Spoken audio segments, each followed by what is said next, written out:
Okay, everyone, ready to jump into our conversation about Ready or Not, the hide and seek horror movie that I just didn't see coming.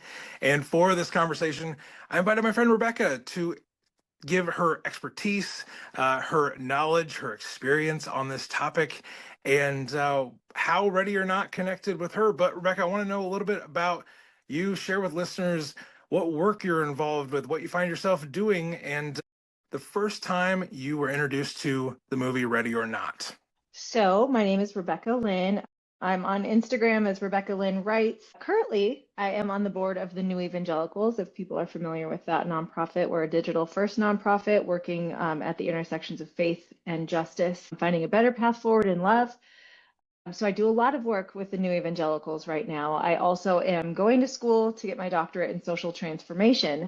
But most excitingly, recently I was officially ordained with the Kyrian Network as an ordained minister. So now I go by Reverend Rebecca Lynn, I guess. Oh, So yes. yeah, that's been really, really fun. So I would consider myself, I want to be a public theologian. That's kind of my goal. So that's what I'm doing.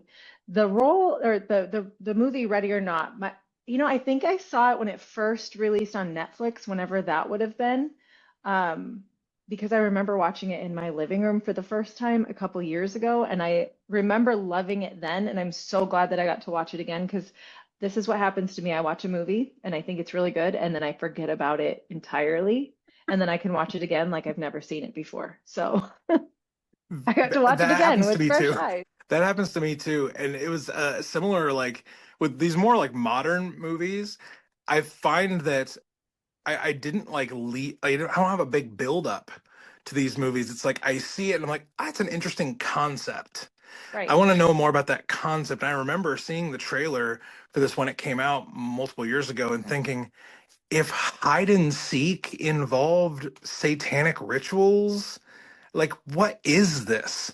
And I remember getting ready for a series of these conversations and wanting to do one about how do we fight class inequality and what, the difference between wealthy and poor people. And Ready or Not kept coming up, and I saw Samara Weaving, awesome, Adam Mhm. Brody, I love Adam Brody, and Andy McDowell. I know. The cast is Stellar cast. fantastic. And sitting down to watch this for the first time, it was a different kind of horror movie because it was very, very timely. Rebecca, I think that's fair to say. It's timely, even though Absolutely. it came out multiple years ago. And there is a sequel coming out very soon that will continue the story. But before we jump into our discussion, which we have a fantastic discussion ready for you, listener, talking about how we fight systems, mainly patriarchal systems, and how the messiness of it kind of tends to eat up people who are viewed as lesser. So we have a great conversation ready for you, but I want to share a few details with you before we jump into our conversation with Rebecca about Ready or Perfect. Not. This movie came out August 1st of 2019 to the US wider audience. It was directed by Matt Bettinelli Open and Tyler Gillett. It stars Samara Weaving, Adam Brody, Andy McDowell, and a few others. Those were the three names that jumped out to me most significantly from other things that they've done. And the story goes like this. On her wedding night, a young bride named Grace is thrilled to join the eccentric and immensely wealthy Les Damas family at their secluded estate. To be officially initiated, she must participate in a mandatory tradition where she draws a card to play a game. Unknowingly, she selects the rare and lethal hide and seek card. She soon discovers that the ritual is a literal hunt where her in laws must sacrifice her before dawn to uphold a centuries old satanic pact that preserves their fortune, just like any wedding that Great. happens. Yeah, I thought this was normal. What follows is a brutal struggle for survival as Grace transforms from terrified victim into a defiant warrior, dismantling the family's elite pretenses one blood-soaked encounter at a time. So, blood-soaked, very important here. This is a gore fest of a movie, Yes. and it serves as this kind of like bloodbath parable about extreme wealth inequality that is very obvious from the beginning of the film. where the haves literally hunt the have-nots to maintain the status that they have. The DeMoss family views their extreme wealth as a gift that they have to protect at any cost. So, Rebecca, how does the story expose the way elite patriarchal systems, in your opinion, use tradition to justify sacrifice and sacrificing people who they see as lesser? I know there's a lot in that, but Yeah. we might as well start with the big idea. Yeah. Yeah, I think, at one point the dad, like they're sitting down, right, to play the game, and it's before she even draws the card that has hide or seek on it. And the father, the patriarch, the head of the family, is telling this lore. It's family lore. It's where, they're in this hidden room that you can't even enter until you are like married in. Right. They're sitting around the table, a variety of characters, which hopefully we get into like the sister and Fitch and some of these, Absolutely. but he's telling the story and it goes all the way back. I think it's his grandfather or great grandfather, but how he was on a ship or something and, met this guy and got this box and made this agreement. So we find already this agreement. There's a covenant, so to speak, that's happening. And so in order to maintain that, there needs to be this tradition. And so you hear like all of these other married in people have gone through this tradition. One of them got Old Maid and the other one got Checkers or something, so you think this is just kind of silly. Yeah. Um, but you can feel the like, that there's a possibility of something really, really bad because we also see at the very beginning of the movie the playing out of the one other time in this family that this has happened where someone drew this card. And so everyone knows that this could happen. But I think that's such a good overview of the patriarchal nature because it's always been through the head of the household. It's been family tradition. They all gather around. Even the one who just got married, that son, he went away and left his family and came back because this tradition is so strong and because he knows what will happen if he doesn't participate. It's an incredibly loaded exposition at the beginning of the movie to kind of set us into this weird tradition where this family is mega powerful, and Right. the hunting context is shown in the game room as well, because it's called the game room, and then there's this aesthetic double meaning choice that the movie makes, and the set and the directors make this choice of when they walk into this game room. Not only are there like old Parker Brothers like style games like Shoots and Ladders and checkers and chess, there are big taxidermied animal heads all around the room as well. So they're very, very much like setting in this like you are being hunted, and we are the hunters. Samara Weaving has no clue. She's kind of a clueless victim for the first few scenes of the movie, but then she realizes like, oh, this system is being held up somehow. So I guess just quick follow up, Rebecca, you work a lot with new evangelicals, which for people who aren't familiar, is this space where a lot of people who have deconstructed it or are unpacked, let's say they've left a more traditional church world, they're unpacking the system that they're from. Is there a little bit of like expedited process in Samara Weaving's deconstructing the thing she thinks she's joining, and then she's like, oh my gosh, this is something entirely different? Do you guys often see something akin to that happening with your work you're doing? Yeah, and I would say just to point out, and I forgot to say this earlier, she at one point identifies herself as an orphan. Like she grew up in foster, so she didn't ever have a family. So she's looking for a family, and she just can't believe that she has found this family of all families, very wealthy. Too good to Um, be true. Too good to be true. And I mean, I would categorize the church as having been that way for me. Like looking back, right? In the moment, I didn't really consider it as presenting itself that way, but I would see that parallel here. This is too good to be true. This is a family. It looks perfect. They have everything that you could ever want. They have this amazing home. They have this legacy that's gone on for generations. She's never really had a mother. I mean, she has this really sweet talk with her new mother-in-law about how she's wanted this family. And so when she realizes she thinks this is all funny still, right? Even after they start the game, she doesn't understand that they are actually literally hunting her to kill her. Yeah. She gets shot at, and then she's like, oh my goodness. And I would say, like, yeah, many of us in this work we have that inciting incident where it's like, Yeah. we've kind of see this is a little bit weird, but we'll just kind of play along and kind of see how it goes. Maybe I can stick around for a while. I'll just go with the flow, and then that thing happens. And I think that's Right. how I would parallel that moment. She gets shot at and realizes, oh my God, this is actually serious. And I think that's the moment that we are meeting people in and then walking them beyond that and hopefully to other resources. I would say we're really like an off ramp from the evangelical space so that people can go to other places where they need to go. But yeah, I would say I've seen that so many times. It's that recognition that this really is too good to be true. In fact, it's really harmful and I might die here. Yeah. So I mean, wow. That hit me like a ton of bricks.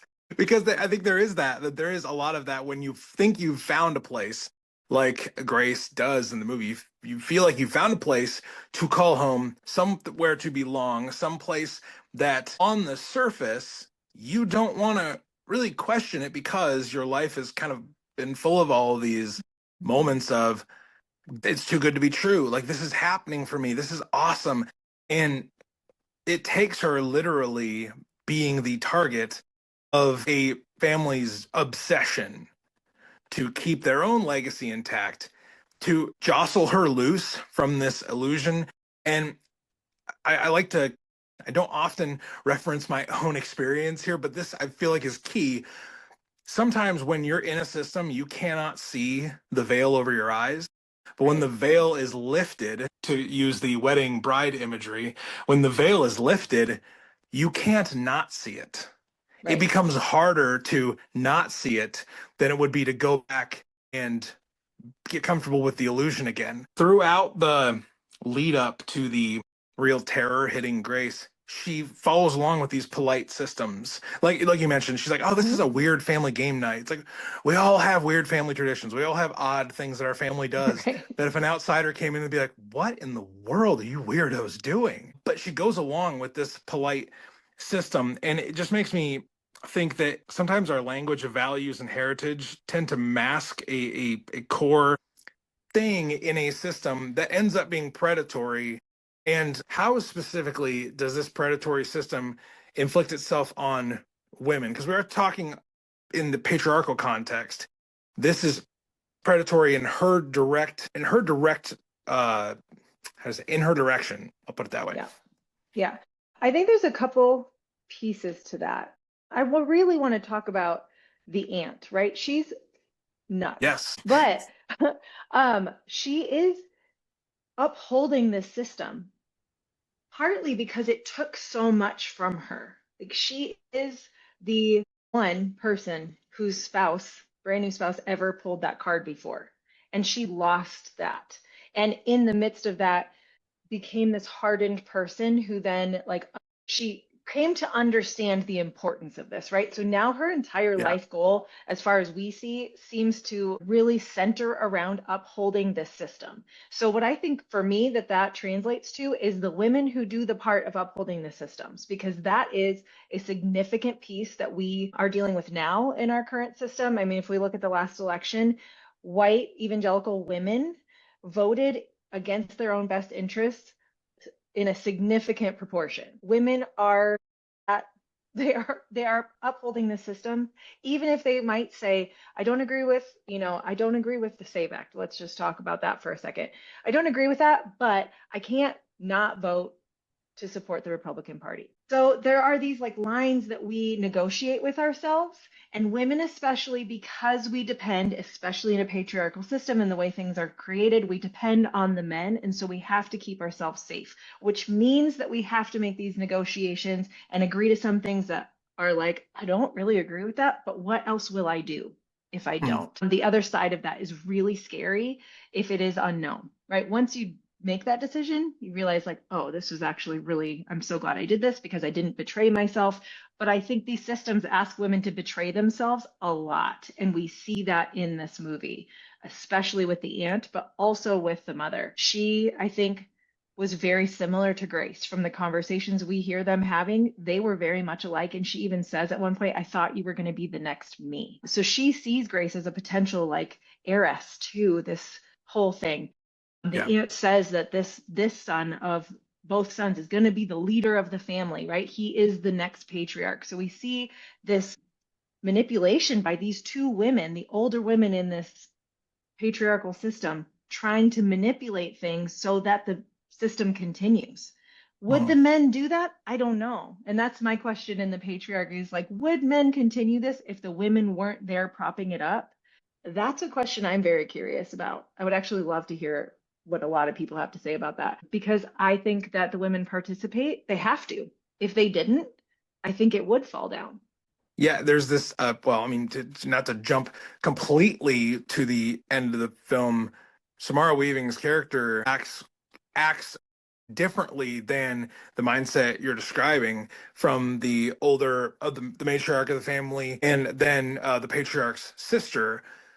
She burns it all down, and Right. there is a phrase that I've heard more recently that if you can get someone convinced to go against their best interest, to if you can get them to support something that does not benefit them, that it takes a lot to dislodge that mindset. And eventually, Samara Weaving ends up having to burn the entire thing down to get rid of the mindset, to get rid of the system. She has to burn it down. And I know that, there can be takeaways from that are almost anarchistic, and maybe that works for some people. But Samara Weaving's character I find so fascinating because she identifies the illusion is the illusion.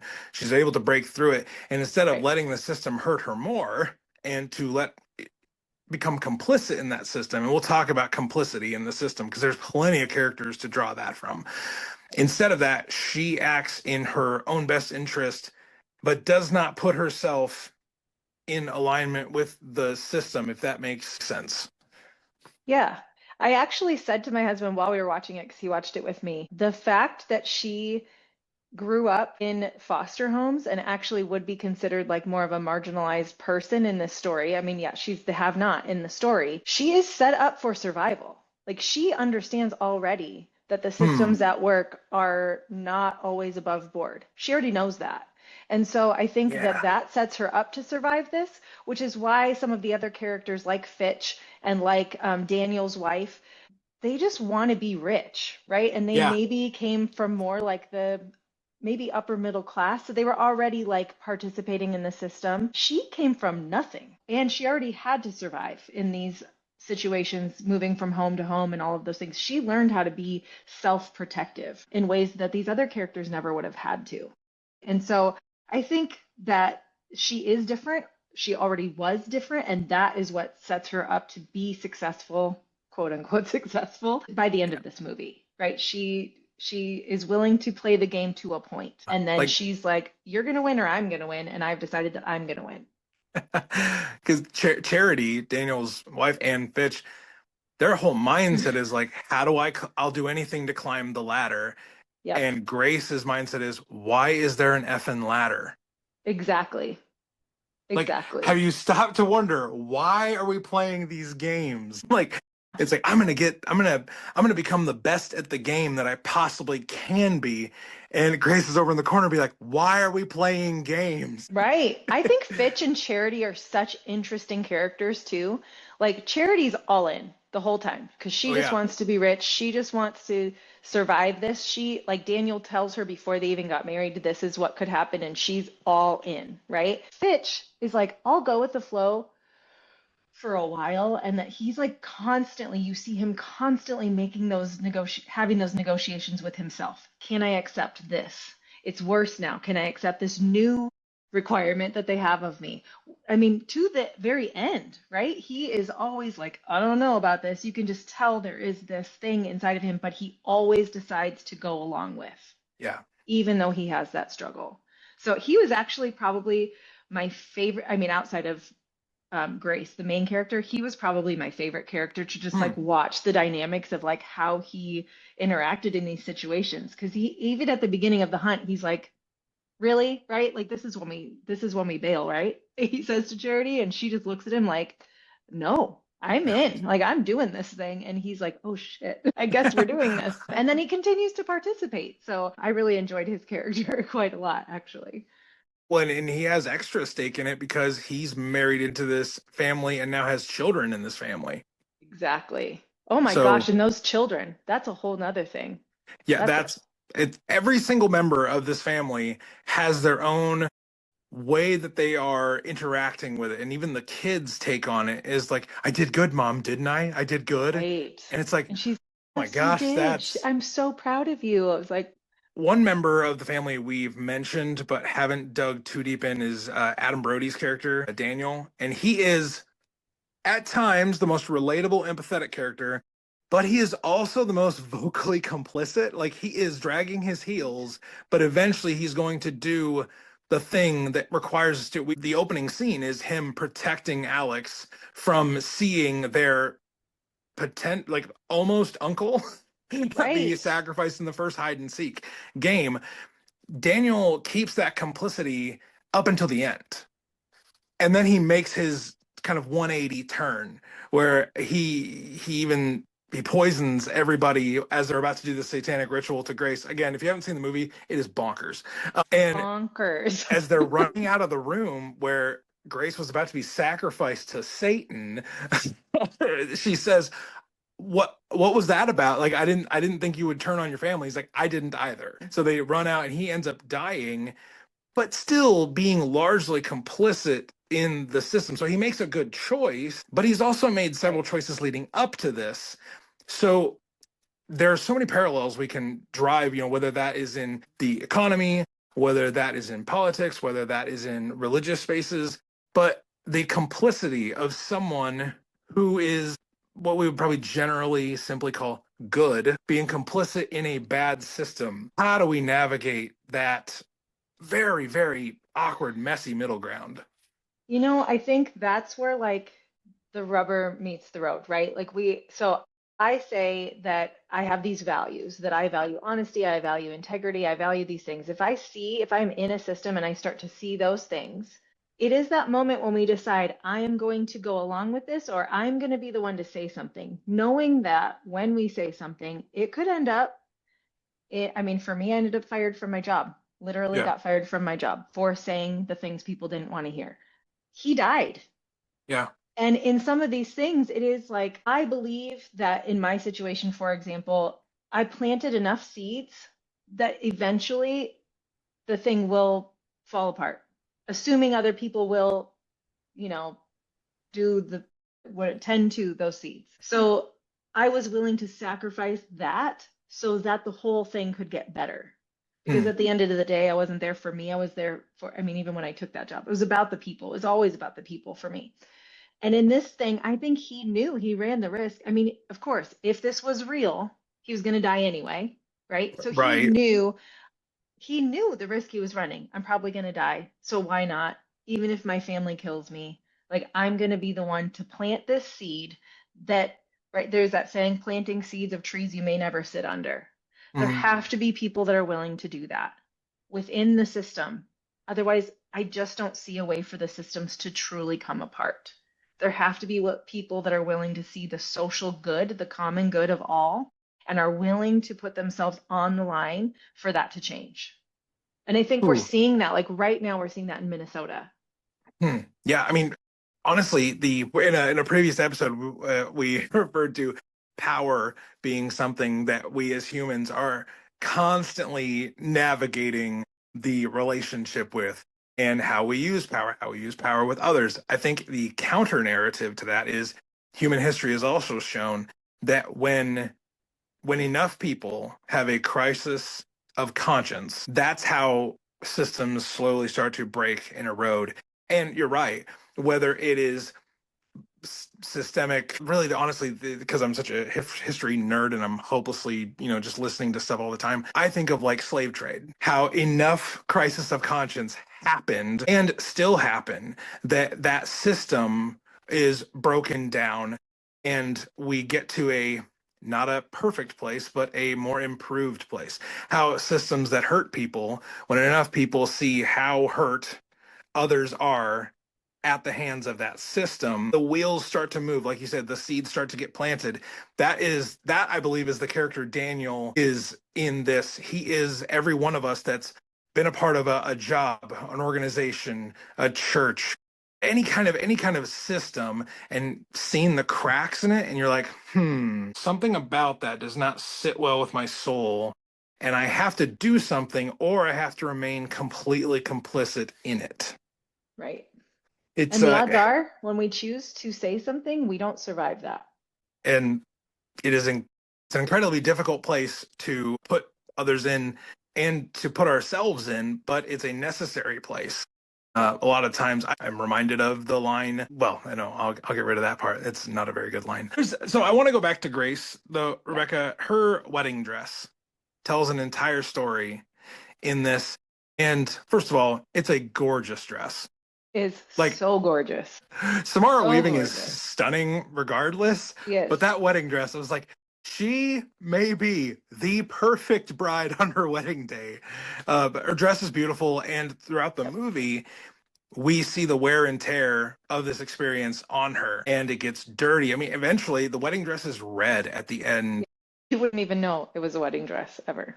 But how does the messiness of her dress give a mirroring of the shedding of the expectation that she's this journey of expectations? She was supposed to play this role in the system, but she ends up playing an entirely different role in the system. How does the dress kind of, I don't know, mirror the journey she goes on and the relationship to the system that had wanted her to be one part, but she ends up being another part?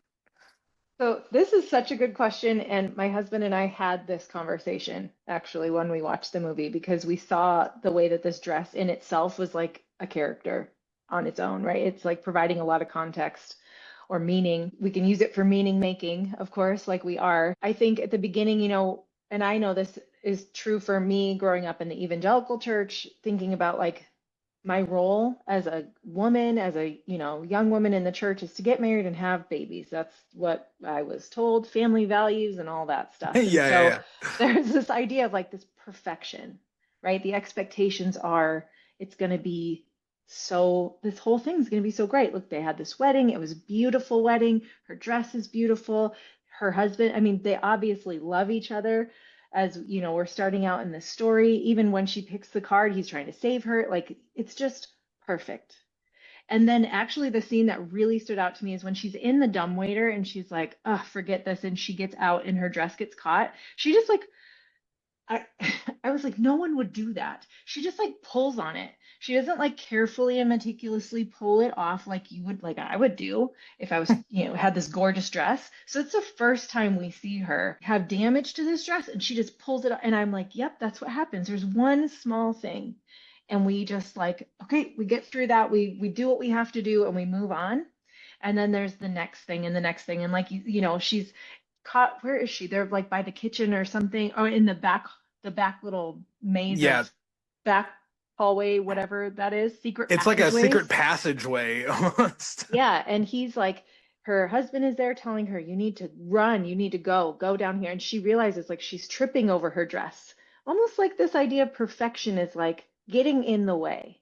And so she rips that dress, the bottom of it off the top tulle piece and then the underneath piece and makes it shorter. And she has these Converse tennis shoes on. She is ready to go. He's But ready she's to, also still kind of freaking out, right? Like you see right. her have a full moment of just like she doesn't go anywhere and she just sort of stands there and she lets herself be scared and be, fearful of these people and be like in that total what the hell is happening right now moment. She allows that. And then you see her just like bolster herself up, like, all right, let's go. And she starts to play the game. And I think that's when we see her start to really play the game. And I love that transformation of the dress because what was she going to do in that long, beautiful, perfect dress? Nothing. But now she can Right. fight. And like you said, it's the dress is almost a character in and of itself. And we see just a cool transformation when she realizes that she can't just be a passive recipient of the system anymore. She can't just allow herself to be hunted because now she knows she's in the crosshairs. She knows that her complicity in the system is helping prop up the thing. And the dress is just such a cool character. But by the end, she's covered in literally the blood of her in-laws, and she tells Alex, "I want a divorce." Such a Yes. badass, like, action hero '80s movie line. Why is it so vital, though, in this film and in life, to see a woman rejecting a harmful system instead of trying to just outlast it? I think there's so much power in making a choice. For myself, know that I have certainly tried to rely on the villainization of someone else, or even be able to say, look at how bad they are. Of course, I needed to do this. And then now I'm a victim. But if I make the choice and I say, I'm looking around me and I see how bad this is, peace, I'm out. Like I have chosen that. Now I'm empowered. Now I can go and build a Yeah. life. And I'm not just at the whim of circumstances. And I think Um, very often, especially women throughout, history, because of the patriarchy, because of these, it's especially before women could have credit cards and bank accounts and own property and all of that, there was such a reliance on survival. Patriarchy requires that in order to continue. And so if women can go and make their own life, they can make their own choices, that really can undo the system. That's scary for people that want to hold it up. But there is hmm, so much power in saying out loud the choice that we want. And it is hmm. scary when we don't know how to do it because we weren't taught how. I wasn't taught how to do that. The agency that I have now as a 45-year-old woman, I have worked really hard to get. So I resonate. I mean, that movie, it's what is it? It's like 100, it's not even 2 hours. It's an hour and No. 36 minutes or Yeah, it's something. like It's an pretty hour and a short. half long or something like that. Yeah. So you see her go through the struggle for what, 40 minutes or something? And I'm like, damn, my struggle was like 25 years. So it is a hard fought battle, and I think that's kind of the point there. She had a hard fought battle. How many times she almost actually died, right? Yeah, And even when Daniel poisoned them, like if he had not done that, she would have died. And I think that highlights the importance of doing the thing, of standing up yeah, and saying something, getting in the way of it, even if it means you don't survive that system. That's okay because the system itself is harming so many people. They allude to in the movie also that there are other families like them, right? They're like, you yeah, don't even want to know what happened to so and so's family. And they're like, you only know what the media told you, but it's alluding to the fact that there's all this stuff like rich people can do whatever they want and we will yeah. never know about it because they're protected. And even what's the guy's name? The butler guy. Oh, I'm blanking on his name right now, but he works very hard at keeping Oh, their system propped up, and he doesn't even yes, benefit from it. not Like at all. he's employed by it, but he's not like they're not like you'll become just like us. He's Yeah, working for them. he's such a pick me. He Oh is my such a pick me gosh. through the whole movie. And I was just like, he's that guy that thinks at some point he's going to sit around with them telling stories with the family. No, he's not. No, They will, as soon as he's a liability, he's gone. Right. And I that think is that's the thing that true. people are confused by. Like, yeah, you're chosen for the moment. Yeah, you are a disposable part of this system, but we've we treat you like you're this super special, you're almost family. Like you're like family. It's like I would really heavily emphasize the like part, not the family part. Like I've watched enough, Rebecca, I've watched enough Regency dramas to know the housekeeper is never family. Never. They're always help. It's like, but I love how like shows they try to set up a villain and how they can misuse somebody that either is trying to impress them or they're just trying to manipulate as saying like, no, no, no, you're like family. I would never turn my back on you. I'm How many loyal times to have we all you. heard that? Systems require people to buy lies, even if they're That's not great good. lies. How many times has this butler seen them play these games? I mean, he knows exactly. Right? Exactly. He's like coming in saying, "Okay, it's 11:55," and he puts the record on like he is setting the stage. Who knows? And I feel terrible for the maids because they're the ones that work in the system but are clueless because they're No kept out idea. of this and they become the first victims of it because they're not even given the opportunity to see that the system is about to take them out. Yeah. That, like, So many parallels to if you current watch Ready or Not, events. you will see a character that you either resonate with, empathize with, or you will see yourself as a character in this. But Rebecca, is there anything else about Ready or Not and how we can, in our own way, fight systems, or maybe just not be so complicit in systems? Is there any final thought you have on this before we calm the conversation down? I think there's a lot about, we talked a lot about patriarchy, and, patriarchy and capitalism go hand in hand, right? And capitalism is really dependent on this idea of like individualist kind of this family. They pulled themselves up by the bootstraps, kind of, sort of, but did they? Because they had this Hmm. agreement with the devil himself. But really, like this is about this one group and the good of that group. And when we move into thinking about the good, the common good, what is good for the 99%, then we can start making different choices, right? Hmm. And I think that's kind of that's the journey that Daniel was on. That's the journey that Grace took throughout this whole thing, is like the common good is not that this family survives. The common good is that we actually burn this to the ground. And I'm not Hmm. suggesting we need to burn everything to the ground, but I think we do need to have some controlled burns here and there, because which means, you got to have the people that are like there to set the boundaries and make sure that it doesn't like completely destroy everything. But I think there is a place for that. And I think Hmm. the common good should be the goal. And if Hmm. we are not so focused on the individuals, then we will start to become a people that are willing to plant those seeds, like we Hmm. talked about with Daniel. And, we're in that place right now. A lot of people are making that transition from the individual, like this doesn't really affect me, to the common good. It doesn't affect me, but it affects all of us. And so I have to be Yeah. involved. And I think that's what we see in this movie. It's it's an incredibly thought-provoking film, and maybe you've seen it and you're like, I didn't get any of that. And it's like, I would encourage you to re-engage with it then. Yeah. But it was a fantastic conversation, Rebecca. Thank you so much for lending your voice and your experience to Ready or Not. It's always a pleasure, friend. Oh my gosh, so much fun. Thank you.